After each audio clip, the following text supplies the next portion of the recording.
There were times during the years Jeffrey Dahmer was killing young men and boys when he came close to being caught, stopped from taking more lives. One of those crucial moments still haunted Dahmer's father, Lionel, during my 1994 interview with him. In March of 1989, you were helping him gather up his belongings, going through his room, and you came across a box. Tell me about that incident.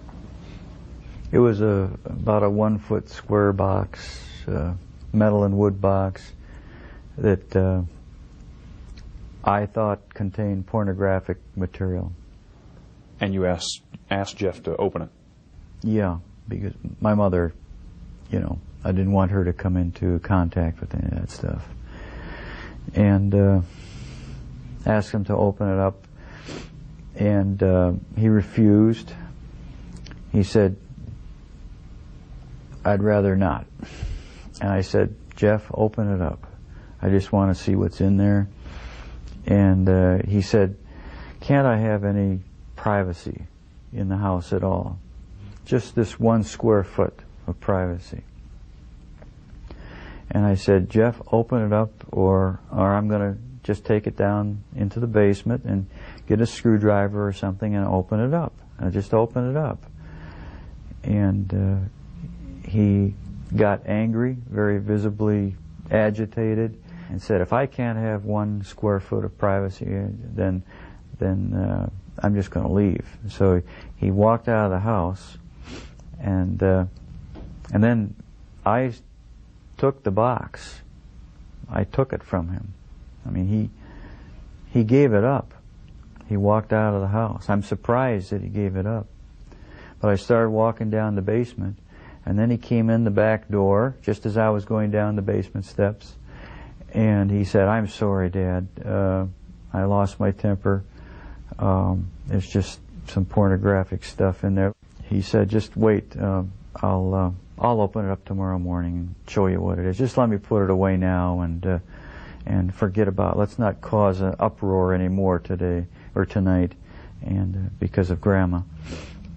And so, my not fathoming what could be in that box, I said, "Okay, we'll just open it up tomorrow then, and then let's get rid of it, whatever it is." And the next morning he came down from upstairs and showed me, and there was pornographic literature in there. And I said, "Okay, get rid of it now, and I don't want to, see any more of it around here." He said, "Okay, Dad." And that was the end of that incident, and I didn't realize what was in that box. What was in the box?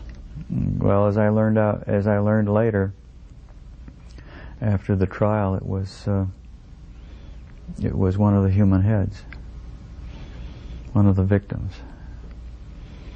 which he then took to his work and put in the locker. I told Jeff I can't imagine what I would do if I would have opened that box and found that, because I probably would have reacted in my typical fashion of just shock and numbness. I probably would have thought that, maybe it's an artificial, some type of, I don't know, an occult thing, or just some decorative thing, that something, but not human. I can imagine I would finally realize, or suspicion, what that is, and then I don't know what would happen. I think I probably would have lost it. I don't know what I would have done.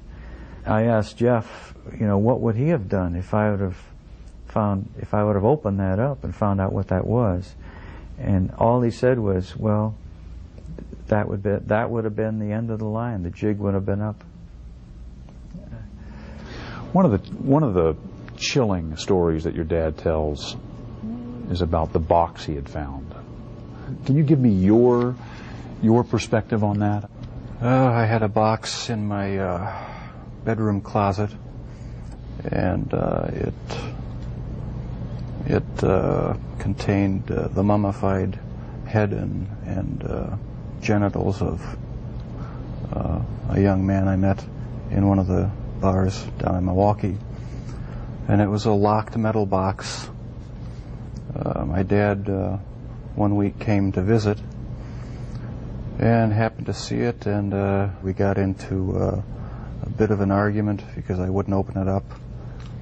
He took the locked box down to the basement and was about to smash it open. What were you thinking as he was making his way downstairs to open the box? Well, I was outside, and I was thinking I've got to stop this from happening. I didn't know what I'd do or say. I didn't know what would happen. I thought, it's all going to come crashing down now. And but the box was never opened, not in my dad's presence. And so the lies continued. The whole scenario just continued for years after that. Were there times when your dad may have been closer to discovering what was going on than even he knew? Times where you got worried that maybe he would find something out? The box incident was about as close as it came, yeah. That was just one incident. There were others, but that was a particularly nerve-wracking one. Are there others you can share? Other close calls? When acidified, dissolved human remains were found, they didn't look like human remains anymore, but they were in the trash bin outside in the garage. That was one incident. And a few others I'd rather not go into right now. Were you relieved to be arrested? Part of me was, and part of me wasn't. Explain. I don't know. It's like I don't believe I have a split personality, but you know the feeling where you're sort of glad about something, but on the other hand you're not. That's how it was. It was a relief not to have to keep such a gigantic secret that I had kept for so many years.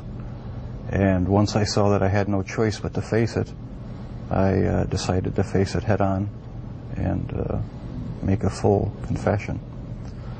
So I am glad that the secrets are gone. Coming up, a father's anguish as he confronts the gruesome reality of his son's crimes. What was it like the first time you saw Jeff after he was arrested for murder?